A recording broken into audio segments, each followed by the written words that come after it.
সংখ্যা করছে 53 বছর বাংলাদেশের স্বাধীনতায় আমরা অনেকের শাসন দেখেছি, কিন্তু আমাদের দেশের মানুষের যে আশা আকাঙ্ক্ষা ছিল সেটাকে তো বললে বাস্তবায়ন হয় না। এখন কথা হলো এতটুকুই, দুনিয়াতে শান্তি আখেরাতে মুক্তির লক্ষ্যে আমি আপনাদেরকে আহ্বান করছি যে আমরা বহু নেতার বহু নীতির পরিবর্তন দেখেছি, কিন্তু ইসলামের নীতি এবং ইসলামের নেতার পরিচালনা আমরা দেখি না। এই জন্য আমি বলবো যে দেশের শতকরা 92% মতো মুসলমান বসবাস করে, সে দেশের ভিতরে তো দাবি রাখে যে দেশ পরিচালিত হবে ইসলামের নিয়ম অনুযায়ী।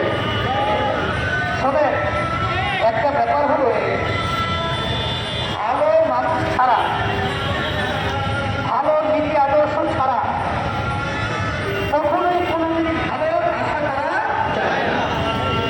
আমাদের দেশের ভিতরে যারা দেশ পরিচালনা করেছিল আসলে তাদের চরিত্রটা ভালো ছিল না। এর জন্যই আমাদের দেশে টাকা পাচার করতে তারা দ্বিধা করে নাই।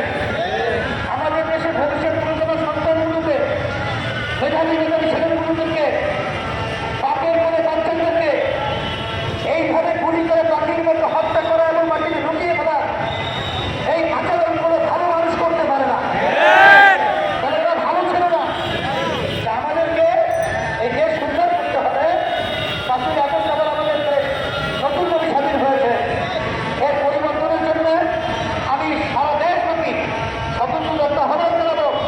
আসেন, ইসলামের নাম আমরা শুনেছি, ভালো মানুষের কথা শুনেছি, কিন্তু তাদের বাস্তবতা কার্যক্রম দেখে নেই। এখন দেখার আহ্বান দেখে এবং অপেক্ষায় থেকে বারবার বারবার এক বর্ষে বোনের 2বার পাচার খায় না। আমরা বারবার যাদের মাধ্যমে দেশ কলঙ্কিত হয়েছে তাদের মাধ্যমে আমরা আর কোনো ভালো জিনিসকে আশা করতে পারি না। সেই হিসাবে আমি স্বতন্ত্র আহ্বান জানাচ্ছি, আপনারা ইসলামী আন্দোলন বাংলাদেশ এবং তার সহযোগী সংগঠনগুলোয় আপনারা সদস্য বড় ফিলাপ করে আপনারা দেশের কল্যাণের জন্য, ইসলামের কল্যাণের জন্য, মানবতার কল্যাণের জন্য আমরা একাত্রিত হয়ে দুনিয়াতে শান্তি আখেরাতে মুক্তির লক্ষ্যে আমার সকলকে আহ্বান